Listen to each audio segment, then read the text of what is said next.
Please आप हमारे Hindi kids story channel को सब्सक्राइब करें और बेल आइकन दबाएं, जिससे चैनल पर डाली गई वीडियोस को आप सबसे पहले सुन पाएं।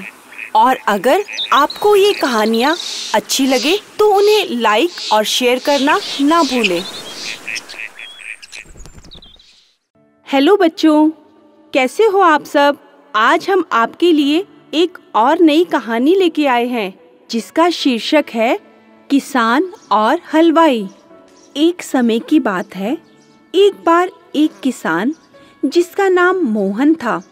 मोहन खेतों में काम कर रहा था और अब कटाई का समय भी नजदीक आने वाला था। दिन भर काम करके मोहन बहुत थक चुका था। अब घर जाने का समय भी हो गया था। जब घर वापस लौटने का समय हुआ तो मोहन जल्दी से सारा काम निपटाकर घर की तरफ रवाना हो गया। जब वह घर जा रहा था तो रास्ते में मोहन को एक दुकान दिखाई दी। वह दुकान एक लालू हलवाई की थी और लालू हलवाई कुछ बना रहा था। बहुत अच्छी सुगंध आ रही थी लालू हलवाई की दुकान से, क्योंकि उसकी दुकान में अक्सर मिठाइयाँ बनती रहती थी। अब मोहन जैसे ही लालू हलवाई की दुकान के पास से निकला, एकाएक मोहन वहाँ कुछ देर ठहर गया। जैसे ही वह ठहरा, उसे वह सुगंध आकर्षित करने लगी और वह कुछ देर वहीं ठहर गया। एकाएक लालू हलवाई ने मोहन को देखा और वह देखता रहा कि मोहन किस लिए यहाँ पर खड़ा हो गया। और मोहन तो उस हलवाई की दुकान की मिठाई की सुगंध ले रहा था। उसे वह सुगंध बहुत ही मनमोहक लग रही थी। अब जैसे ही लालू हलवाई ने मोहन को वहाँ पर खड़े हुए देखा तो वह झटपट वहाँ आ गया और बोला, मोहन, यहाँ क्या कर रहे हो खड़े होकर? मोहन बोला, लालू हलवाई, आपकी दुकान में बहुत अच्छी मिठाई बन रही है। मुझे इसकी बहुत अच्छी सुगंध आ रही है, तो मुझे कुछ अच्छा लगा, इसलिए मैं बहुत देर तक यहाँ पर खड़ा हो गया। जैसे ही यह सुना तो लालू हलवाई झटपट बोला, अच्छा, फ्री में मिठाई की सुगंध ले रहे हो? पैसे लगेंगे इसके। अब मोहन बोला, पैसे? किस बात के? तो लालू हलवाई बोला, सुगंध लेने के भी पैसे लगते हैं।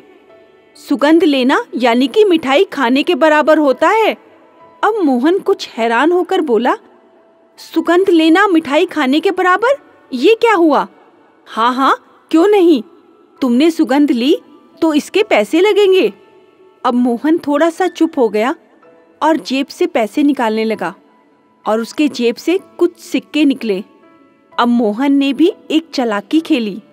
उसने अपनी जेब से कुछ सिक्के निकाले और अपनी मुट्ठी में खनखनाने लगा। खनखनाने के बाद उसने वही सिक्के अपनी जेब में दोबारा डाल लिए। ये सब कुछ लालू हलवाई देख रहा था। अब लालू हलवाई एकाएक बोला, क्या हुआ, पैसे नहीं दोगे? सुगंध लेने के मेरी मिठाई की सुगंध ली है तुमने। अब मोहन बोला, जिस प्रकार सुगंध लेना मिठाई खाने के बराबर है, उसी प्रकार सिक्कों की खनखनाहट सुनना भी सिक्के लेने के बराबर है। समझ गए लालू हलवाई? अब लालू हलवाई तो अपना सा मुंह लेकर अपनी दुकान में वापस चला गया। देखा बच्चों, अगर हम कोई भी कार्य सूझबूझ से करें तो हम किसी भी मुसीबत से बच सकते हैं और हर समस्या का हल निकाल सकते हैं, जिस प्रकार आज मोहन ने लालू हलवाई के साथ किया। और मोहन को समझ में आया कि चालाकी से काम कैसे किया जाता है। हेलो बच्चों, कैसे हो आप सब? आज हम आपके लिए एक और नई कहानी लेके आए हैं जिसका शीर्षक है लालच का फल। एक छोटे से गांव में एक रामू किसान रहता था। बहुत छोटा सा परिवार था रामू का। दिन रात बहुत मेहनत करता और खेती बाड़ी करता था। अपने खेतों में जुताई करके बहुत सारी फसल बोई थी इस बार रामू ने। लेकिन बदकिस्मती से रामू की हर बार फसल खराब हो जाती थी। बहुत चिंता में डूबा हुआ था रामू। उसे लगता था कहीं इस बार भी मेरी फसल खराब ना हो जाए। इसी चिंता में रामू एक दिन पेड़ के नीचे बैठा यही सोच रहा था। तभी रामू को अचानक दूर से एक नाग देवता दिखाई दिए। अब रामू ने देखा, लगता है मेरे खेतों की रखवाली यही नाग देवता करते होंगे। अगर मैं इनकी सेवा करूं तो हो सकता है इस साल मेरी फसल बहुत अच्छी हो जाए। यही सोचकर रामू घर की तरफ दौड़ा और एक कटोरे में दूध भर के लाया और नाग देवता के पास रखते हुए बोला, हे नाग देवता, इसे ग्रहण कीजिए। अब जैसे ही दूध का कटोरा रामू ने नाग देवता के सामने रखा, नाग देवता सारा का सारा दूध पी गए। और तभी अचानक क्या हुआ, नाग देवता ने एक सोने का सिक्का मुंह से उगला और जैसे ही उन्होंने सिक्का मुंह से उगला तो रामू देखकर हैरान हो गया। यह क्या? यह तो सोने का सिक्का देने वाले नाग देवता है। और रामू बहुत खुश हुआ और फिर वह यही सब कुछ रोज करने लगा और उनके लिए रोज वह दूध का कटोरा लेकर आता और नाग देवता के सामने रखकर उनसे प्रार्थना करता, हे नाग देवता, इस दूध को ग्रहण कीजिए। अब नाग देवता वैसे ही करते। दूध पीने के बाद वे फिर से एक सोने का सिक्का मुंह से उगल देते और रामू इसी तरह रोजाना दूध उनको पिलाता रहा। एक दिन की बात है, रामू को दूर शहर बहुत ज़रूरी काम से जाना था। अब उसे लगा कि यह सेवा कौन कर पाएगा। फिर उसने अपने बेटे से कहा कि श्याम, मैं शहर जा रहा हूँ और तुम्हें रोज नाग देवता को इसी प्रकार से दूध देना है और वह तुम्हें एक सोने का सिक्का देंगे जिसे लाकर तुम अपनी माँ को दे देना। रामू ने यह सब कुछ अपने श्याम बेटे को समझाकर वह शहर की तरफ रवाना हो गया। जब रामू शहर चला गया तो अगले दिन उसके बेटे ने वहां नाग देवता को जाकर दूध दिया जिस प्रकार रामू दिया करता था।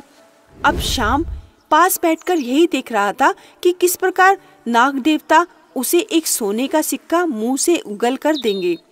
तभी वही किया नाग देवता ने भी, और जैसे ही नाग देवता ने एक सिक्का मुंह से उगला तो श्याम ने सोचा, अगर नाग देवता इसी प्रकार रोजाना एक एक सिक्का देंगे तो मुझे तो धनवान होने में बहुत अधिक समय लग जाएगा। क्यों ना मैं नाग देवता को मारकर इनके पेट से सारे के सारे सिक्के एक बार में ही निकाल लूं। यही सोचकर श्याम घर की तरफ चला गया और रात भर श्याम यही सोचता रहा कि नाग देवता के पेट से कैसे सिक्के निकाले जाएं। अब अगले दिन जब सुबह हुई तो रामू उसी प्रकार कटोरा दूध का लेकर खेत की तरफ रवाना हुआ और जैसे ही उसने नाग देवता के आगे वह दूध का कटोरा रखा तो श्याम अपने साथ एक डंडा लेकर आया था।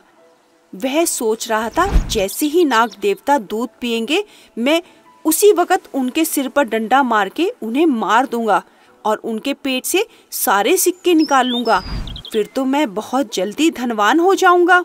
अब श्याम ने यही किया। जैसे ही नाग देवता के आगे वह कटोरा रखा, नाग देवता उसी प्रकार दूध ग्रहण करने लगे और मौका देखते ही श्याम ने वह डंडा जैसे ही नाग देवता को मारने के लिए हाथ उठाया तो थोड़ी सी आहट होते ही नाग देवता समझ गए कि यह श्याम मुझे डंडा मारने लगा है। वह चौकन्ने होते हुए श्याम को डसते हुए वहां से निकल गए। अब श्याम वही खेतों में पड़ा रहा और वहां उसकी मृत्यु हो गई। अब जैसे ही अगले दिन रामू शहर से वापस लौटा तो उसे सारी घटना का पता चला, लेकिन अब रामू कुछ नहीं कर सकता था। इसे कहते हैं लालच का फल। जिस प्रकार आज श्याम ने किया, वह बहुत जल्दी धनवान बनना चाहता था और इसी लालच में उसने नाग देवता को मारना चाहा, लेकिन उसे क्या मिला? इस लालच के फल में उसे मृत्युदंड मिल गया। और आज हम सब यही करते हैं। हम बहुत अधिक पाने के लालच में अपने पास जो कुछ होता है उसे भी खो देते हैं। प्लीज आप हमारे हिंदी किड्स स्टोरी चैनल को सब्सक्राइब करें और बेल आइकन दबाएं, जिससे चैनल पर डाली गई वीडियोस को आप सबसे पहले सुन पाएं। और अगर आपको ये कहानियाँ अच्छी लगे तो उन्हें लाइक और शेयर करना ना भूलें। हेलो बच्चों, कैसे हो आप सब? आज हम आपके लिए एक और नई कहानी लेके आए हैं जिसका शीर्षक है भूतिया कुआं। रायपुर एक छोटा सा गांव था। उस छोटे से गांव में एक सुखिया नाम का जमींदार रहता था। बहुत सुंदर घर था जमींदार का और काफी पैसे वाला भी था जमींदार। उस जमींदार ने खेतों का काम करने के लिए 2 नौकर रखे हुए थे जिनका नाम सोनू और मोनू था। वह दोनों भाई थे और एक साथ ही जमींदार के यहाँ काम करते थे। जमींदार ने अभी अभी इन्हें नई नई नौकरी पे रखा था। अब सोनू और मोनू सुबह उठते और सारे खेतों का काम करके आते। जमींदार भी मुर्गे की बांग सुनते ही उठ जाता और जाकर सोनू और मोनू को उठाता। अरे सोनू और मोनू, उठो, जल्दी से जाओ और खेतों में पानी देकर आओ और सारे खेतों की छटाई भी करो। और सोनू और मोनू खेतों में जाकर सुबह से शाम तक वहाँ काम करते, लेकिन बड़े ही बोझिल मन से। काम तो कर रहे होते लेकिन बड़ी दुखी मन से। यह जमींदार भी बड़ा अजीब है, हमें सुबह सुबह उठकर उठा देता है और खुद तो मुर्गे की बांग से उठ जाता है और हमारी भी नींद खराब कर देता है। दोनों बेमन से सारा काम करते। एक बार तो रात को जब सोनू और मोनू सोने के लिए आए तो बिस्तर पर बैठकर दोनों जमींदार की बातें कर रहे थे। सोनू ने मोनू से कहा, भाई देखा, ये जमींदार तो बड़े सख्त स्वभाव का है, हमें सुबह कितनी जल्दी उठा देता है। तो मोनू ने कहा, हाँ मैं भी बहुत परेशान हूँ इस जमींदार से, मुझे तो यहाँ नहीं भाता, कहीं और चलना चाहिए हमें, मुझे तो यह नौकरी पसंद नहीं। तो दोनों ने सोचा, हाँ लेकिन अब कर भी क्या सकते हैं, और कोई चारा भी नहीं। जब तक कोई दूसरी नौकरी ना मिल जाए तब तक इसी जमींदार को ही झेलना पड़ेगा। और सोनू और मोनू दोनों सुखिया जमींदार की बातें कर रहे थे। लेकिन यह क्या, यह सब बातें छुपकर जमींदार सुन रहा था। अब जमींदार ने जब सोनू और मोनू को अपनी बुराई करते हुए सुना तो जमींदार को बहुत गुस्सा आया। उसने सोचा, इन दोनों को सबक सिखाना पड़ेगा। इन्हें नहीं मालूम कि यह कितनी अच्छी नौकरी कर रहे हैं। इन्हें यहाँ खाने की कोई मुश्किल नहीं, रहने की कोई मुश्किल नहीं और इन पर कोई भी सख्ती से काम नहीं लेता, फिर भी इन्हें यह नौकरी नहीं भाती। इन्हें बेटा सबक सिखाना पड़ेगा। अब अगले दिन सुबह जैसे ही मुर्गे ने बांग दी, सुखिया जमींदार ने उन दोनों को जाकर उठाया और बोला, चलो सोनू मोनू, उठ जाओ और जल्दी से खेतों पर पहुंच जाओ। अब फिर से वही सोनू और मोनू बड़े ही बोझिल मन से उठे और खेतों पर जाने के लिए तैयार हो गए। अब रात को जब वह वापिस आए और खाना खाकर वह सो रहे थे, सोनू और मोनू जहाँ सोते थे उनकी खटिया के पास ही एक बड़ा सा कुआं था। अब जैसे ही सोनू मोनू गहरी निद्रा में सो रहे थे, तभी कुएं में से एक भयानक आवाज आई और बड़ी डरावनी आवाज थी। उस आवाज ने मोनू को बुलाया और बोला, सोनू उठ जा, खेतों पर जाने का समय हो गया है। कब तक समय बर्बाद करेगा, जल्दी से उठ और खेतों पर जा। अब मोनू की नींद खुल गई। उसने इधर उधर देखा, ये आवाज कहाँ से आई? यह तो बड़ी डरावनी आवाज थी। वह बहुत अधिक डर गया और इधर उधर देखा, उसे कोई भी नजर नहीं आया। और उसके पास लेटा हुआ सोनू तो बहुत गहरी नींद में सो रहा था। उसने सोचा, कहीं मैंने कोई बुरा सपना देखा होगा, तभी मेरी नींद खुल गई। मुझे इतना नहीं सोचना चाहिए, सो जाना चाहिए। सुबह उठकर खेतों पर चला जाऊंगा। अब सुबह उठकर फिर से खेतों पर चले गए। अब अगले दिन जब वह फिर से वैसे ही सोए तो कुएं में से फिर से उससे भी भयानक आवाज आई। अरे मोनू, उठ जा, कब तक सोया रहेगा? खेतों पर जाने का समय हो गया है। समय बर्बाद मत कर, जल्दी उठ। अब मोनू उठा और उसने भी सोनू की तरह इधर उधर जाकर कुएं के अंदर भी झांका, लेकिन उसे कोई भी कहीं भी नजर नहीं आया। वह इस डरावनी आवाज से बहुत अधिक डर गया। उसे लगा इस कुएं में कोई भूत है जो हम दोनों को डरा रहा है। वह डर के मारे इधर उधर देखने लगा, लेकिन जब उसे सोनू भी सोया हुआ नजर आया तो उसने भी यही सोचा कि लगता है कोई भयंकर सपना देखा है, बस यही होगा, और यह सोचकर वह सो गया। फिर वह सुबह उठकर खेतों में गए और रात को वापस लौट आए। लेकिन अगले से अगले दिन तो उससे भी भयंकर आवाजें कुएं से आने लगी और दोनों को पुकारने लगी, ओ सोनू मोनू, सो के उठ जाओ, खेतों पर जाने का समय हो गया है, कब तक सोए रहोगे? और ये आवाजें लगातार आने लगी। अब सोनू मोनू तो थर थर कांपने लगे और दोनों उठकर बैठ गए और दोनों बोलने लगे, अरे सोनू, तुमने कोई आवाज सुनी? सोनू ने कहा, हाँ मोनू, तुमने कोई आवाज सुनी? तो मोनू ने कहा, हाँ, ये आवाज मैंने कल भी सुनी थी। और सोनू ने कहा, हाँ, मैंने भी उस दिन ये आवाज सुनी थी, लेकिन भयानक सपना समझकर मैंने इसी पर ध्यान नहीं दिया था। लेकिन आज तो यह आवाज बहुत भयंकर है। लगता है कोई भूत है जो हम दोनों को डरा रहा है। हमें तो खेतों पर चलना चाहिए, नहीं तो कहीं हमें ये मार ही ना डाले। और दोनों समय से पहले ही भागकर खेतों पर चले गए और अपना काम शुरू कर दिया। और उस दिन तो सोनू और मोनू ने लगातार काम किया और बड़े ही मन से काम किया। जब शाम हुई तो वह घर वापस आए और भोजन के लिए सुखिया जमींदार के घर पर ही आए। जब आकर भोजन करने लगे तो सुखिया ने दोनों से पूछा, आज कैसा रहा तुम्हारा दिन? काम धाम किया कि नहीं? सोनू और मोनू तो बहुत अधिक डरे हुए थे। उन्होंने कहा, जी जमींदार साहब, हमने सारा काम कर लिया। हमने बीज भी डाल दिए और सारी गुड़ाई कर दी और सारे खेतों में पानी दे दिया। जमींदार बहुत खुश हुआ। उसे लगा इन्हें सबक सिखाना सही रहा। जमींदार ने सोनू और मोनू से पूछा, क्या बात है, तुम्हारा चेहरा क्यों उतरा हुआ है और तुम डरे से क्यों लग रहे हो?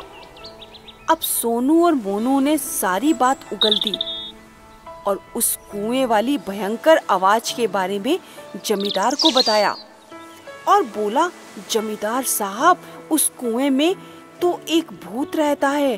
वह कुआं भूतिया कुआं है।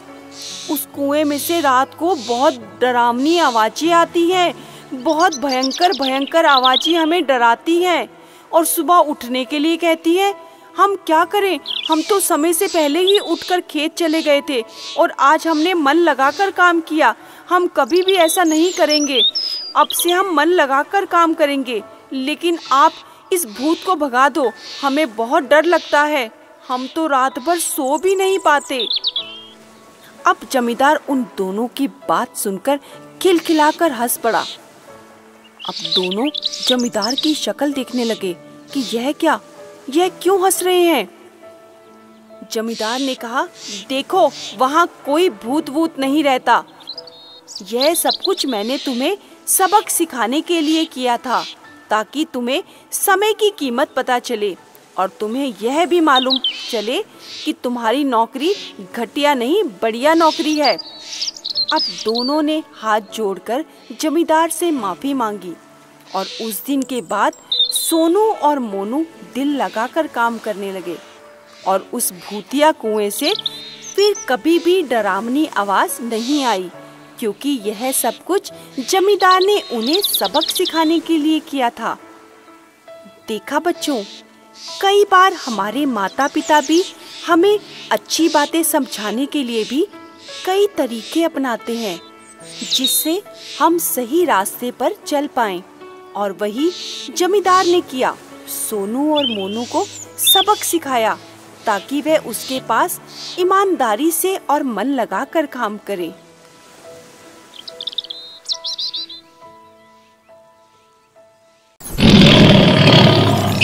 प्लीज आप हमारे हिंदी किड स्टोरी चैनल को सब्सक्राइब करें और बेल आइकन दबाएं, जिससे चैनल पर डाली गई वीडियोस को आप सबसे पहले सुन पाएं।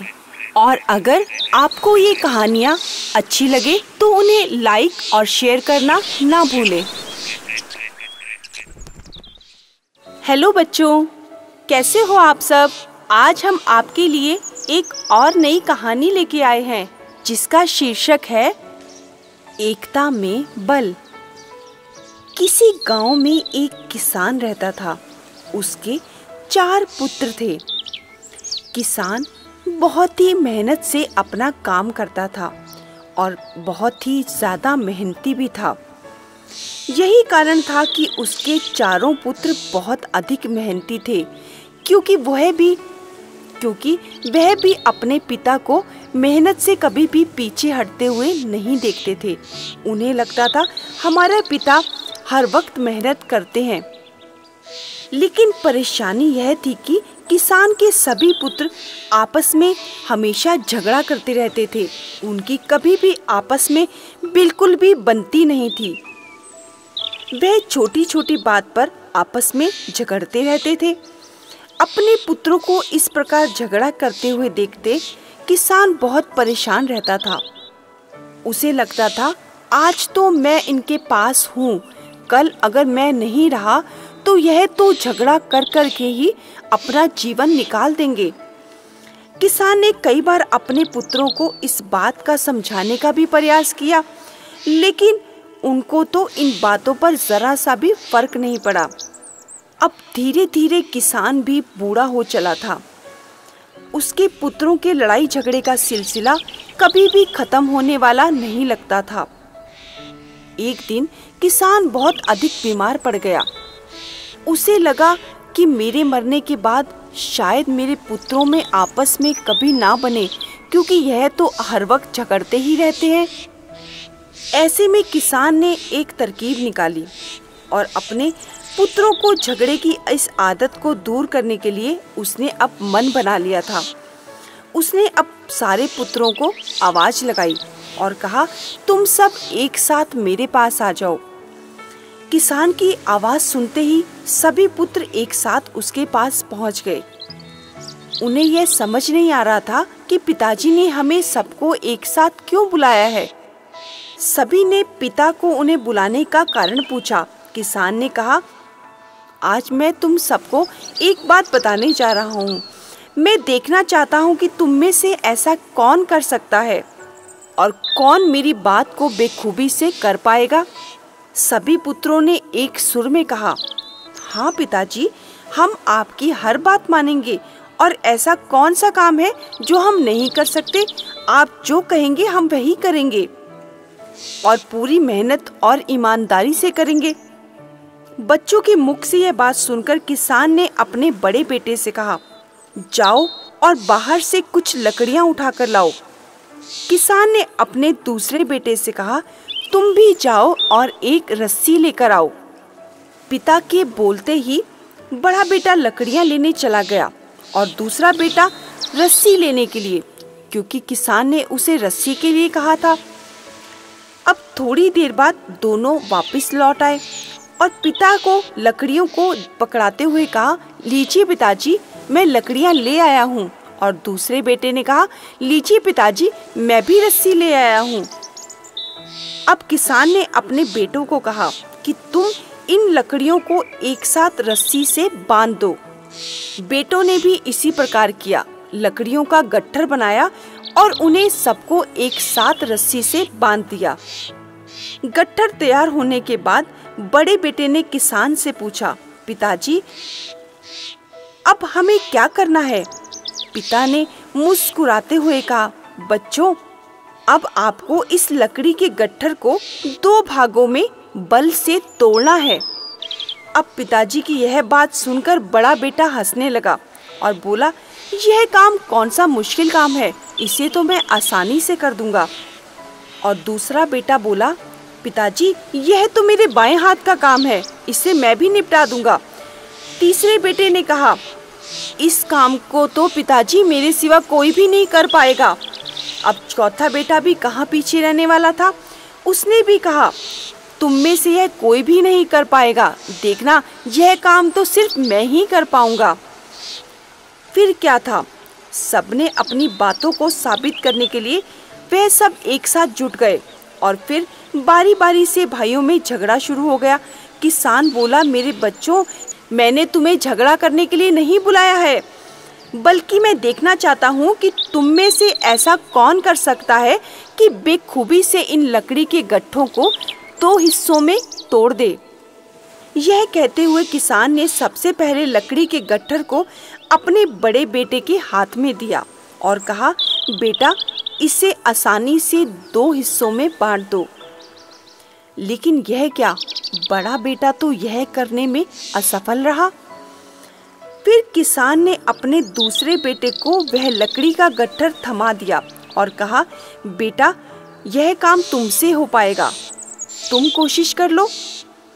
इस बार लकड़ी का गट्ठर जब दूसरे बेटे के हाथ में रखा, उससे भी वह लकड़ी का गट्ठर नहीं टूटा और वह उसे तोड़ने में असमर्थ रहा। अब किसान ने वह गट्ठर अपने तीसरे बेटे को कहा। तीसरा बेटा भी एड़ी चोटी का जोर लगाने लगा, लेकिन यह क्या, यह गट्ठर तो उस तीसरे बेटे से भी नहीं टूटा। अब बात छोटे बेटे की थी। छोटे बेटे ने कहा, पिताजी रहने दो, इन तीनों से यह काम नहीं हो पाएगा, मैं ही यह काम कर दूंगा। अब यह क्या, सभी ने अपनी ताकत आजमाई, लेकिन कोई भी उस लकड़ी के गट्ठर को नहीं तोड़ पाया। छोटा बेटा भी उसे तोड़ने में असफल रहा। हार कर चारों बेटों ने उस लकड़ी के गट्ठर को उठाकर जमीन पर पटक दिया और पिता से कहा, पिताजी यह काम बहुत ही असंभव है, हमें तो यह काम संभव लग रहा था, लेकिन यह काम तो हमसे हो ही नहीं पाया।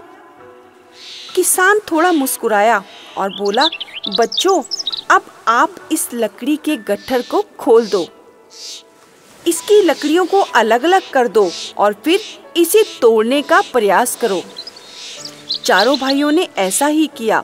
अब इस बार सभी ने एक एक लकड़ी अपने हाथ में ली और आसानी से उसे तोड़ दिया। किसान बोला, बच्चों आप चारों भी इन्हीं लकड़ियों के समान हो। जब इन लकड़ियों को एक साथ तोड़ा गया तो शायद ये तुम चारों में से किसी से भी नहीं टूटी, लेकिन जब इन लकड़ियों को अलग कर दिया गया तो तुमने इसे बड़ी ही आसानी से तोड़ लिया। अब किसान की यह बात सुनकर बच्चों को समझ में नहीं आया कि पिता उन्हें क्या समझाना चाहता है। सभी पुत्रों ने अपनी गलतियों के लिए क्षमा मांगी और कहा, पिताजी हम इस बात से नहीं समझ पा रहे कि आप हमें क्या समझाना चाहते हो। हम इस बात की क्षमा मांगते हैं कि हम आपका बताया हुआ काम नहीं कर पाए, लेकिन आप इस बात से हमें क्या समझाना चाहते थे। तो किसान ने उन्हें कहा, बेटा तुम भी इन्हीं लकड़ियों की तरह हो, अगर आपस में एक साथ नहीं रहोगे तो तुम्हें कोई भी मिलकर तोड़ देगा, लेकिन अगर तुम एक साथ मिलकर एकजुट में रहोगे तो तुम्हारा कोई भी बाल भी बांका नहीं कर पाएगा। और इसीलिए मैं तुम्हें यह समझाना चाहता हूँ, तुम आपस में झगड़ा मत किया करो। झगड़ा करने से तुम अलग अलग हो जाओगे और तुम्हें इन लकड़ियों के गट्ठर की तरह कोई भी अलग करके तोड़ देगा। अब पिता की समझाई हुई बात को किसान के बेटे आसानी से समझ गए और उन्होंने अपने पिता से माफी मांगी और कहा, पिताजी आज के बाद हम चारों भाई एक साथ मिलकर रहेंगे और कभी भी झगड़ा नहीं करेंगे।